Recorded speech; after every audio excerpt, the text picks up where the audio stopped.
Hello, everyone, and welcome to Hanging Out for a Living. I am so excited because today I get to introduce you to Machen Mathews. He's a dynamic force in the world of digital marketing and automation, and he's on a mission to spread the power of this ever-evolving field. So guess what, though? He's actually got a really great superpower because he's able to blend his technological expertise and his unwavering belief in the importance of human connection. So Machen is revolutionizing the way businesses approach their marketing strategies. But wait, there's more. He's also a motivational speaker, sales and marketing trainer, and a serial entrepreneur. As a result, Machen brings a wealth of knowledge and experience to the table. So you're lucky to be joining us today as we hang out with Machen Mathews, a true champion of digital marketing and the human touch that makes it all work. So Machen, welcome. Thanks for taking time out to hang out with us today. Thank you kindly for the warm introduction, and I'm really excited. I think we got one thing backwards there, and that I'm really lucky to be sharing this with you guys. That's the thing is like we all live our life and we all want to give something. I don't know about everybody, but I really wanted to do something worthwhile. I really wanted to give something and wake up knowing that what I was doing really mattered. And to wake up and say, hello world, I'm a digital marketer. Doesn't necessarily hit the bell for me. And so I think it's really what we do in marketing, that human touch that really matters. And I'm glad that you hit that nail on the head. I love that. So yeah, Perfect. thank you. More welcome. Absolutely. And let's get to it. We'll dive right in. Okay. So tell me, how did you discover your passion for digital marketing? Oh, that's a good question. I think what really happened is right out of high school, I got into real estate, and I kind of fell into real estate. I was working at a restaurant. I couldn't shave as well as they wanted me to. I don't really like shaving that much. We're supposed to. I shave sometimes, but if you're seeing this in video right now, I look like a hobo. And so I couldn't get into the management training. I really didn't like what I was doing there. I wasn't sure what I was going to do with my life. I had worked as a plumber's assistant and a roofer's assistant. I had dug ditches and I had printed T-shirts, and I had worked in all sorts of random industries and phone calls and data entry. And I really hadn't found my spot. And then about 18, I found real estate, and I saw some guys driving nice cars, and the ladies were wearing nice clothes, and there was paintings on the walls at their offices. And I went, this seems better than digging a ditch. What is it that y'all do? They actually said, hey, you got a good attitude. What is it that you do? And I said, well, I make sandwiches at a restaurant. That's basically how I met these people. And in that process of getting introduced to real estate, I found out that there's actually the roads are paved with gold. There's unlimited resource out there if you can find the rules, the exceptions, the loans, the packages, the whatever. And so it gave me a good, interesting insight on business as a whole. And as 2008 came around, the industry kind of collapsed. Yeah. And I had built all these amazing tools, spreadsheets and advertising and marketing, all kinds of things that work together to make the phones ring, to get our agents into houses and to get loan officers with loans and to do the real estate that we're promising to do. And then something happened. The economy crashed. And so, right, I think most everybody remembers. I remember. 2008. Yeah. And so, like many people, I kind of looked to the future like, okay, well, what do we do next? And I took the little bit of belongings I had and a laptop, a guitar, and kind of took off around the country. I think I lost I did the country song, but the wrong, like you're supposed to play the right? And so I was like in California and just hoboing, just with a laptop, learning more about things like software to build websites. And I would learn things like there was these things called Raspberry Pi and Arduinos. There were little pieces of hardware that you could put a memory card in that would make them into computers, and then they could do these little jobs. And so that was really a big taste of having some time. Sometimes we forget about luck. Well, I lucked into it. And it wasn't the kind of luck like when we win the lottery, we kind of go, well, I picked the right numbers. It was me. It was the kind of luck where I wanted to go, why can't I be lucky? Why can't I be lucky? I kept getting these things I didn't want. And I wound up basically homeless again. And I was living on a friend's couch. I called and said, "Hey, can I stay on your couch?" And we had grown up playing bands together and everything. And he said, "Yeah, but you got to put in a application at this place. I think they'll hire you."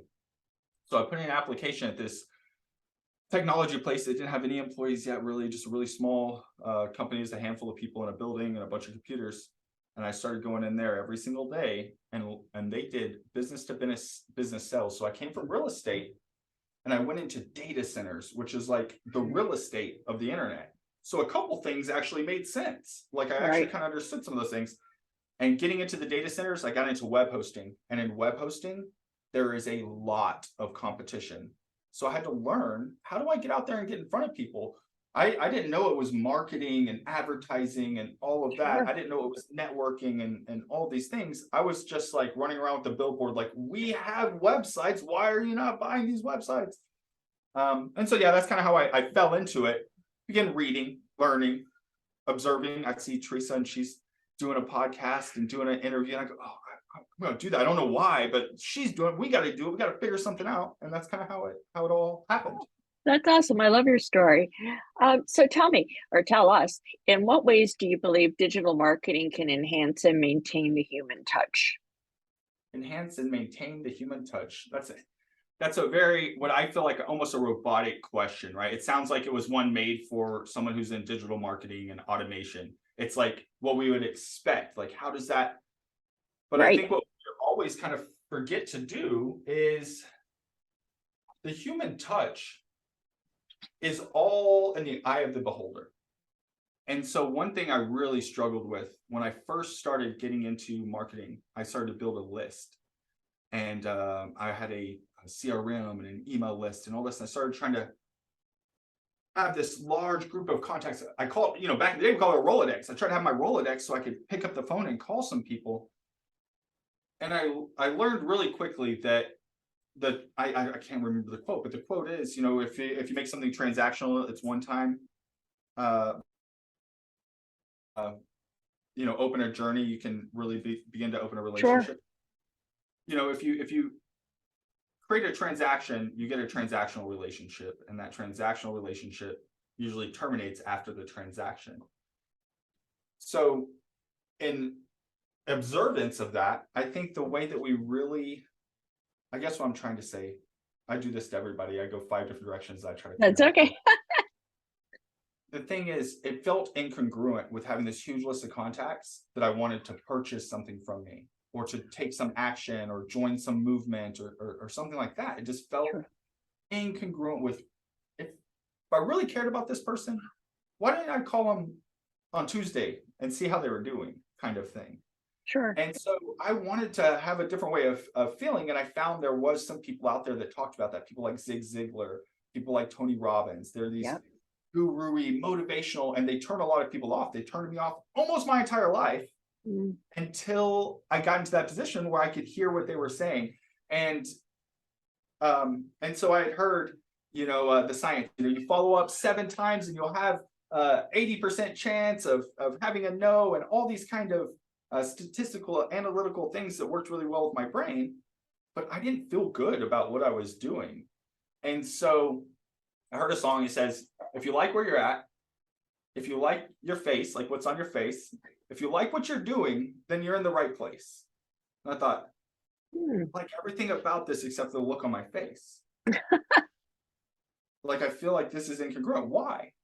And I think it took years for me to realize, and I'm not sure what the exact moment was, but at some point, I stopped trying to sell servers and computers, which is what I did 13, 14, 15 years ago. I still do it now. I still have companies like that, all that, but that was my career. And I just started doing what we're doing right now. We're enrolling each other in each other's lives, learning about people, learning how to solve problems. And I think Sure. that is part of that human touch marketing. When we open our ears to listen to problems we can solve, that gives us the analytical, statistical approach of, okay, now here's an opportunity. This is a marketing qualified lead. This is a sales qualified lead. This is a custom. All these things that just didn't make my face feel right. They made me feel like, oh, I Yeah. don't like this. And Yeah. I'd already gone through it in real estate. In real estate, I created a system of bandit signs on the road. I created an electronic voicemail system and voicemails, and then I would route voicemails to spreadsheet, essentially through a call center or a spreadsheet, and I would divvy up these to my agents. My agents would go sell houses to people. I thought, well, for sure, if anybody with any credit score can get into a home and I can sell these people a home and all this, it'll happen forever. It'll go on forever. And then when the crash hit, it all disappeared. Right. But the method was the same. Get eyeballs on the business, solve a simple problem. And so you asked, how can we enhance and maintain the human touch? Part of it's perceived. I had to be okay with the fact that if I automatically emailed somebody on their birthday, and they replied and said, thanks for thinking of me on my birthday, that it was okay to do that. That was the first biggest part of the human touch, because I felt like, well, don't they know it's automated? No, they don't care. They were thought of. We were thought of. I want to be thought of. I want to be thought of in a great light. I think right before we started, we didn't do any prep or anything. Right before we started, I said, make me sound good. And I was joking, but somewhere deep inside, I wasn't joking. I don't want you to make me sound bad. And so that's part of it, is like showing up, letting people see themselves in a positive light, even when these are just lessons that we learn in life. Like Benjamin Franklin he would hear people talking bad about people. And so if he was in that conversation, he would just say one good thing about the person they were talking bad about, because it puts everyone on their heels and just shuts them all up. So especially when people are having hard times, especially when people are down, especially when the markets are down or the jobs are calling, and maybe people are feeling that struggle, that's the human touch. Act like you give a dang. It's not that big. Absolutely. And would you agree that people can see through if you're being fake or not, right? You have to be genuine. Otherwise, I believe people can see right through that. What's your take on that? Yeah, it's not even yes and. Yes, and. It's like, it's not even people can see it, they can feel it, they can Yep. smell it from a mile away. There is something wrong when we are not, I guess, genuine. Yep. I've seen it a million times. We've all seen it in our lifetimes and careers of other people. I was just listening to Donny Osmond on a podcast this morning, and the guy has reinvented himself, 50 times. He's always been a musician or what have you, but from childhood to a teen to failure and failure and failure to chart topper to #1 selling in Vegas and he's been in movies and all this kind of stuff. But the difference in who he was when he started to fail was when he started putting on the leather jackets and trying to feather his hair and he was trying so hard. Yeah. But if you don't know, he's like a Mormon. He's like a non-drinking, really sweet guy. And so being that guy probably what attracted people to him in the third, fourth, fifth, sixth, seventh career of his. Exactly. But genuosity is a harbinger of feeling. If you can have a visceral moment with somebody and really connect with them, it may be uncomfortable. It may not be what you're looking for. You may not do business that way, but I assure you, it deepens the connection, and it makes it, when you have a deep connection, when somebody's closer to you, what happens is they care more. It's that easy. Exactly. There's kids starving in Africa right now that I truly care about. Unfortunately, there are kids starving in my neighborhood that I can see with my own eyes. And so I focus on these kids right now in my neighborhood, at least before I go to bed. Now, in my big dream, I want to solve world hunger all at once. But you and me both. Yeah. One step at a time. Absolutely. So put on your motivational speaker hat for a minute. So as a motivational speaker, what key messages do you strive to convey to your audience? Keep going. Keep going is the #1. Don't overthink it. Keep going. I felt like such a loser. I took off from home at 13 years old. I'm an alcoholic drug addict. We've all heard about hobos to CEOs. So believe me, you can do it. For what was it? Forever, for up and through time, we thought the fastest mile was like 4 minutes, 11 seconds until that one guy broke the 4-minute. Now you got high schoolers breaking the 4 minute. I like to tell a story. I tell the same stories over and over. So maybe I've told you this one before, but I love the story of the gorilla coming down in the mountains in the Congo, and the scientists arrive to observe the gorilla, and the villagers say, oh, the gorilla comes to the hillside and rolls these rocks up and down the hills to show off to the ladies and gallivants around, and you just come here and sit down and you will see and the scientist said, yeah, but the gorilla is not big enough to move those rocks. So like, we get it, but yeah. This math says, physics say the gorilla weighs this much, his arms are this long, this length. Physics dictates he can't move that rock, but we get what you're saying. And the villagers say, okay, and the gorilla comes down and he grabs the rock and he starts tossing it around. And the villagers look back at the scientists, and the scientists are just like jaws dropped. And the villagers said, I guess nobody told the gorilla. And I think that that's really a big part of what I want to keep people motivated is, we have a mutual friend that one time I was saying something negative to me about myself. I was saying like, I can't do this. I haven't done this, and I'm not able to do that. And he went, oh, show me the certificate. Ooh, that's a good one. Wait, which certificate? And he went, the one that says that you can't do that. And I went, you know what? Forget you. I think I might have said a different F word, but Okay. thank you for making me so mad about this. I'm now mad at myself for not seeing that my whole life I went without allowing somebody to care or to give a darn or Sure. to help, any of that, usually because we would have some tight constraints on what we suspected to be our next step or what we think the success looks like.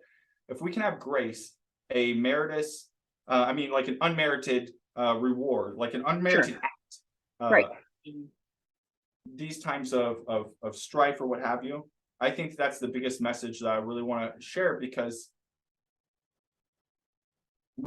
there's a million quotes that we could read out, and maybe that motivation lasts enough to get up off the ground or out of bed one day, but it won't be enough to pull us out of it all. I was laying on the ground looking up at the sky when I was like 15, 16 years old, just wishing like a rock would fall out and just crush me, like I was done. I didn't know what I was going to give to the world.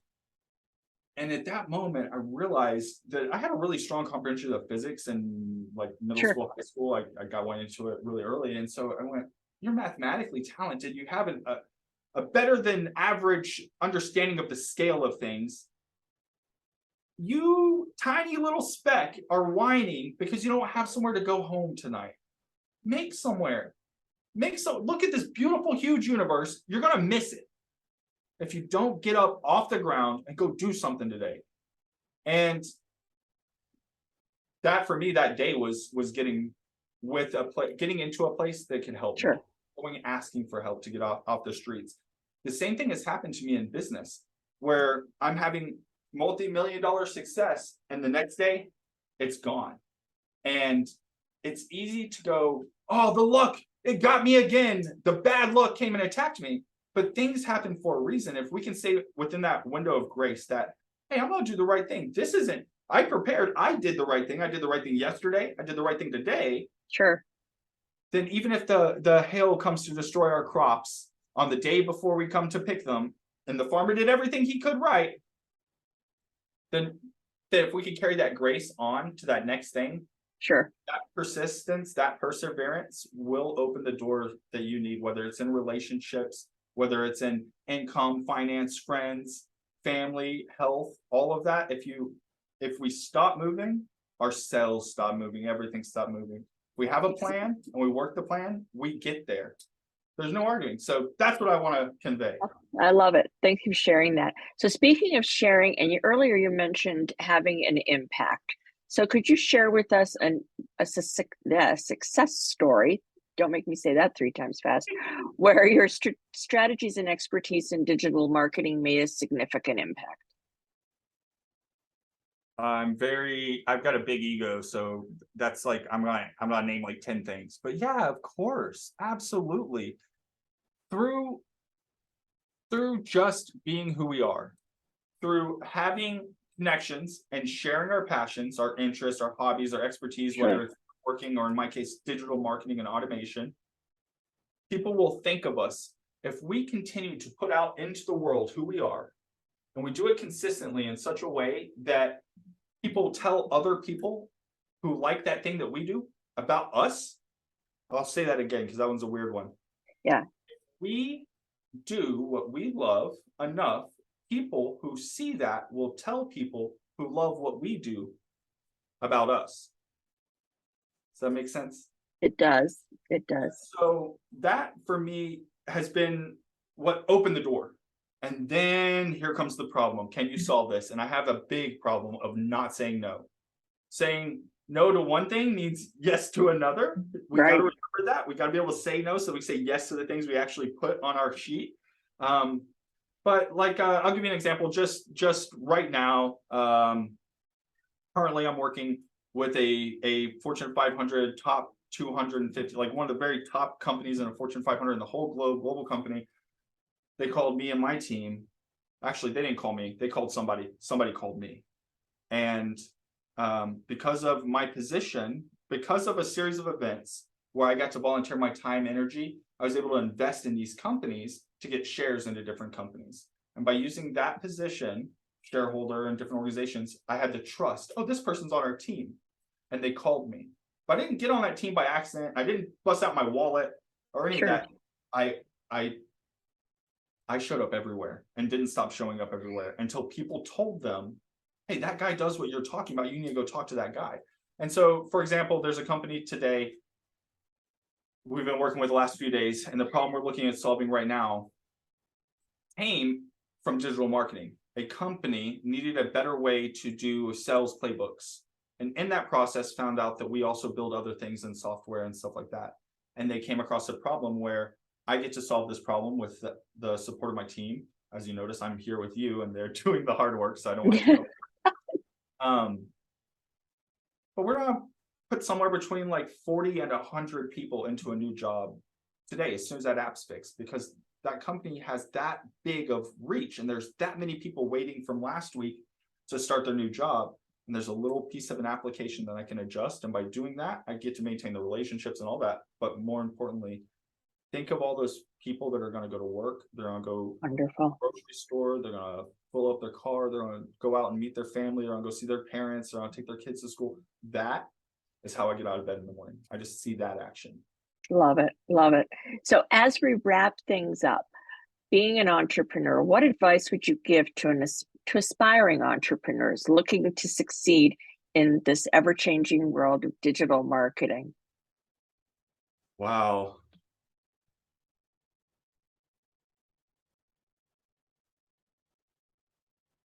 Our work doesn't have to disappear. It doesn't have to, success doesn't have to happen all at once. It doesn't have to be a giant flash, a giant boom, a giant bang, especially if you're new, if you're an aspiring entrepreneur, this is not going to be the most encouraging message. Be prepared. The storm is coming and you will be called upon to weather the storm. I think there's a poet, Khalil Gibran, he says, the archer loves a sure bow. The archer loves, a firm and steady bow. Sure. But the archer is the one putting the pressure on us. And so we must be able to bend, under these pressures. And so in positions of leadership, entrepreneurs, founders, CEOs, executives, we're put at the top of the food chain in our organization. The world changed around us. What worked for me 15 years ago works for me today. What worked for Donny Osmond 50 years ago works for him today. Right. Success doesn't have to be a flash in the pan. It can be, and we can give up. And we should consider ourselves super lucky if success keeps showing up in front of us, but that's not a sign to waste it. So I think the one piece of advice is don't chase the fads. Don't go looking for little bits of success. Oh, I need to, believe me, I'm speaking cathartically. I've done this all myself. I do videos, podcasts, I've done it all except for write the book. I need to write the book. I'm working on it. It's a good book. It's coming soon. What I'm trying to say is not everything we do, for the longest time, it felt like everything I put out into the world would just broadcast, bounce it through the airwaves, and it was just gone. And every once in a while, I'd put something out in the world and I would get success instantly back. And I thought, that's what I have to find. I have to find that. I have to be able to do that and just boom, and then success. But that's not what really worked. What really worked was building a long set of train tracks and a lot of junctions along that train track, a lot of lights along the path. And all those analogies are, doing the work that we have to do to get out there. meet with people, showing up in the places that we're supposed to show up in on time, being in the towns where the depots are and the train stops and all those things. True. That thing runs a long time. Trains in our country have been running for hundreds of years. They run. My wife said the other day, she said, if you leave, it doesn't matter when you leave. Like sometimes I catch that train and sometimes I don't catch that train. And I didn't argue. I decided just keep this one to yourself. Don't argue with her. But Right. as soon as I got in that car, I went, trains run like clockwork. I know if I leave the house right now, I'm hitting that train. I got to the train. I was so tempted to tell her, like, oh, well, I hit the train. But it doesn't matter what we think, and what matters is how we make people feel. And it doesn't matter what we do right now. It matters what we do over the long term, because those actions will, I guarantee, catch up with you. And like the Yeah. momentum of the train, most people don't know this, but like a train, they back up to start, because that one train engine can't pull an entire train. The train engine takes off, grabs the second car, it gets that inertia and picks the third car. It's through action that we get the speed. The Yep. speed, the momentum will pull the rest of those train carts along, and people will invite you to come speak to them and chat with them about things that you love talking about. Marketing, automation. I could talk to you for another 6 hours. So I'll let you wrap it up.